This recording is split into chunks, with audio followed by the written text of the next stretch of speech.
For this assessment, I want to explain to you guys an example of a situation where a child will have epilepsy and their parent or a caregiver will have to find a way to deal with it. So let me describe a night of a person with epilepsy. Well, actually, it's really hard to describe a typical night because epilepsy can vary very much along different people.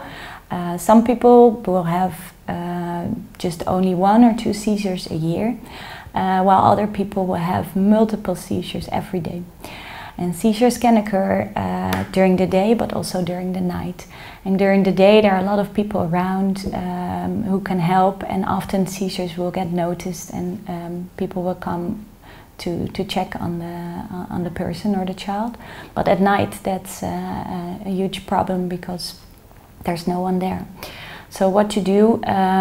Well, one way is to monitor the child in this example, and there are different ways to do so.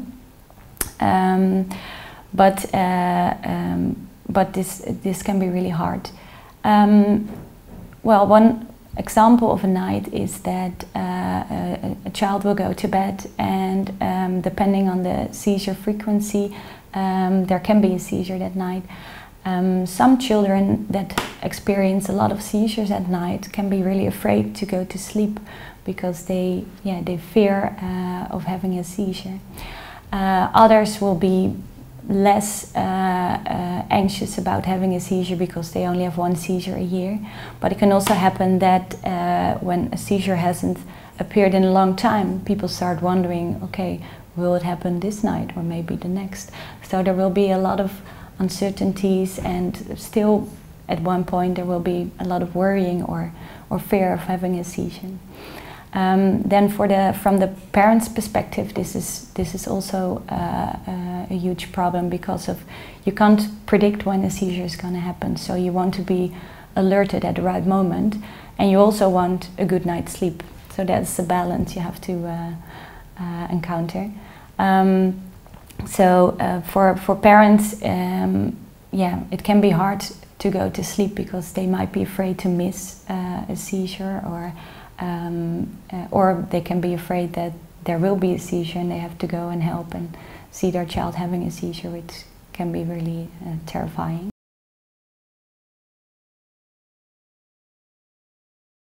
There are different situations, and parents have different coping strategies to go with seizures and epilepsy of their child. So some parents will stay alerted, or they will sleep really lightly so they can hear everything of their child. I heard some stories that, which is really severe, but a parent or mother is not sleeping at all, just to stay awake and be sure she won't miss anything. And when the child goes to daycare, she will finally go to sleep and get her rest. But that's not, well, you can't continue that forever. That's not doable. Most of the times people will buy or install some sort of monitoring device to help them get at least some rest at night. The problem is that they really have to trust the device to be able to go to sleep.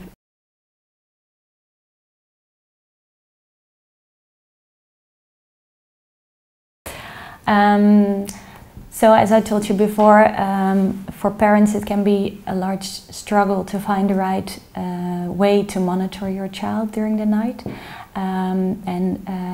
Well, a neurologist sometimes can help you with that. Some devices are better for specific types of epilepsy than others, and so a neurologist can give you advice on which device is best. Sometimes you can try a new device through hospitalization, so a child will come here or in a hospital and try out different devices. But most of the times it's tested at home, so you really have to try it out if it will fit your situation.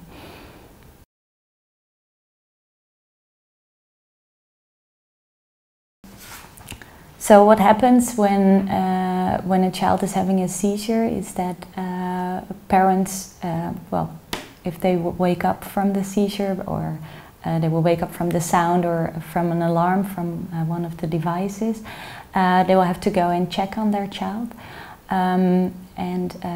Depending on the type of seizures, most of the times parents will just stand there and watch, which can be really